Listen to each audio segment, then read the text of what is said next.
Sebetulnya kita nggak butuh-butuh banget lowongan. Tapi ini yang nggak enak aja sama pemerintah. Ini ada perusahaan, satu, PHK. Tapi ada perusahaan lain justru mau rekrut gede-gedean. Nah pertanyaannya kan, yang asli yang mana nih?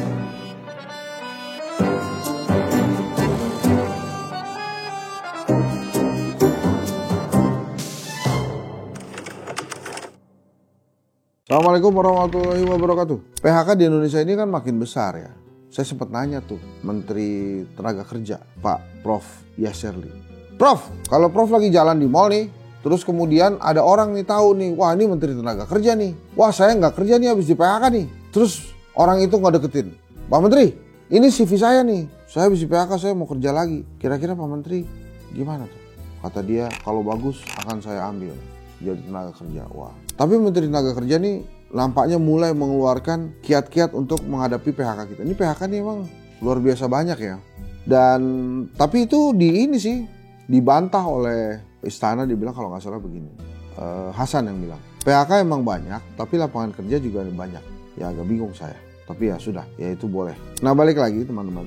Memang persoalan tenaga kerja hari ini kita lihat secara kasat mata di mana-mana banyak terjadi PHK, dan salah satu yang menghebohkan itu adalah pengakuan salah satu manajer human resource sebuah perusahaan yang mengatakan bahwa bila ada job fair itu sebetulnya formalitas saja.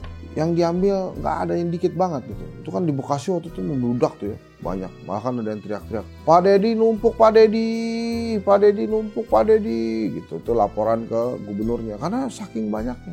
Si SR itu bilang, sebetulnya kita nggak butuh-butuh banget lowongan. Tapi ini yang nggak enak aja sama pemerintah, langsung heboh. Itu sebenarnya pertanyaan saya sih. Kan ini PHK banyak ya. Tapi kok job fair juga banyak gitu. Jadi orang di PHK, orang yang belum kerja tuh, yang baru lulus sekolah, pasti kan ke situ. Tapi kok di sisi lain PHK ada. Jadi gini maksud gua. Ini ada perusahaan, satu, PHK. Tapi ada perusahaan lain justru mau rekrut gede-gedean. Nah pertanyaannya kan, yang asli yang mana nih? Yang PHK itu atau yang rekrut banyak-banyak? Jadi kayak nggak nyambung gitu. Misalnya yang di PHK ini perusahaan tekstil. Yang ada job fairnya, yang katanya ngerekrut banyak, itu juga dari perusahaan tekstil juga misalnya. Kan nggak nyambung ya. Itu jadi kita agak bingung. Jadi ini sebetulnya gimana sih sebetulnya nih tentang PHK ini? Belum lagi kan sekarang mungkin persyaratannya repot ya. Kalau dulu dilihat pengalaman kerja kan. Sekarang pokoknya begitu ada lamaran yang dilihat adalah pengalaman kerja terus meminta gaji berapa. Tapi gara-gara Pak Roy Suryo sekarang semuanya dilihat dulu ijazah. Ijazahnya asli apa enggak nih. Baru terus kemudian pengalaman kerja kira-kira gaji berapa. Saya mengharapkan ini persoalan segera selesai. Tapi Pak Prabowo pernah bilang begini.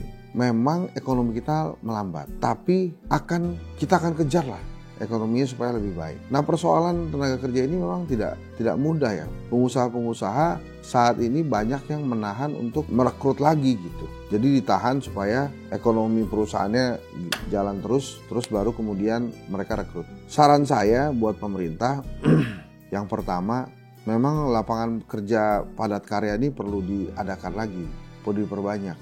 Kemudian yang kedua, pemerintah harus punya solusi terhadap teknologi yang berkembang ya, yang kemudian menyebabkan manusia-manusia atau rakyat ini tidak bisa mendapatkan pekerjaan karena banyak yang sudah digantikan oleh teknologi. Kan baru ada kabar tuh, Microsoft memecat ribuan karyawannya, ahli-ahli IT, dia dipecat karena kerjaan dia digantikan oleh AI yang diciptakan oleh dia.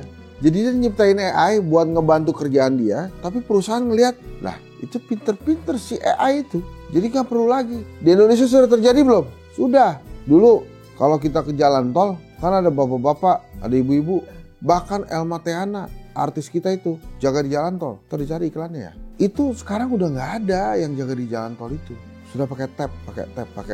Paling orangnya 2-3 orang buat ngapain? Buat ngisi yang saldonya habis. Itu udah kejadian tuh. Terus lagi, sekarang banyak sekali di supermarket Indonesia itu nggak ada lagi cashier yang tit gitu. Di toko buku yang besar di Indonesia itu sekarang nggak ada kasir, semuanya cashless. Terus taunya barang-barangnya gimana? Barang-barangnya digabrukin aja gitu di kotak gitu, jelek, canggih tuh. Terus langsung ketulis tuh, lo beli buku apa aja, gitu kan. Nah kayak saya nih diuntungkan sebetulnya sama yang begituan. Kan kita nggak malu ya. Kalau dulu misalnya nih kita udah beli banyak, terus sampai ke kasir, dihitung kan sama kasir ya.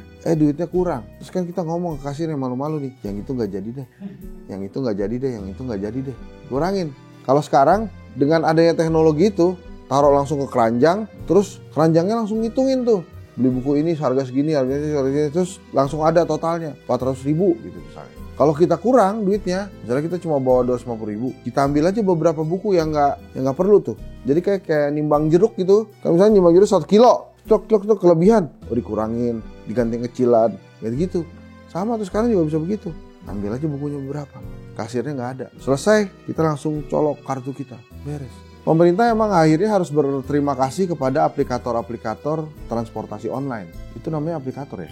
Akhirnya harus terima kasih sama mereka. Kenapa? Karena mereka menyerap tenaga kerja. Jadi ojek online, jadi taksi online gitu. Ya memang nggak ideal. Ini bukan saya ini ya menghina, tapi enggak. Tapi kan itu nggak ideal. Kalau ada pekerjaan ini pasti mereka akan kerja yang lain. Tapi itu dianggap oleh pemerintah saya rasa sebagai jalan keluar. Memang sulit nih masalah tenaga kerja buat Indonesia saat ini. Makanya jadi sangat penting peran Pak Yasirli. Dan yang penting juga syarat-syarat cari kerja itu jangan siap bekerja dalam tekanan. Emangnya kurang tekanan apalagi kita hidup di luar kantor. Hidup di luar kantor sama di kantor sama aja. Dalam tekanan. Nah, kita gimana hidupnya? Siap hidup dalam tekanan. Mampu bekerja sama. Padahal kita dididik di sekolah dulu. Kalau ulangan nggak boleh kerja sama. Sekarang di dunia kerja kita harus kerja sama. Ini memang ada yang salah dengan dunia pendidikan kita ya. Tapi sudahlah. Kita berdoa semoga yang membuat lapangan pekerjaan itu lapangan pekerjaan lebih banyak. Kayak gini. Saya kan juga pengusaha ya. Saya baru buka kedai kopi kecil. Namanya Kabru aja dulu.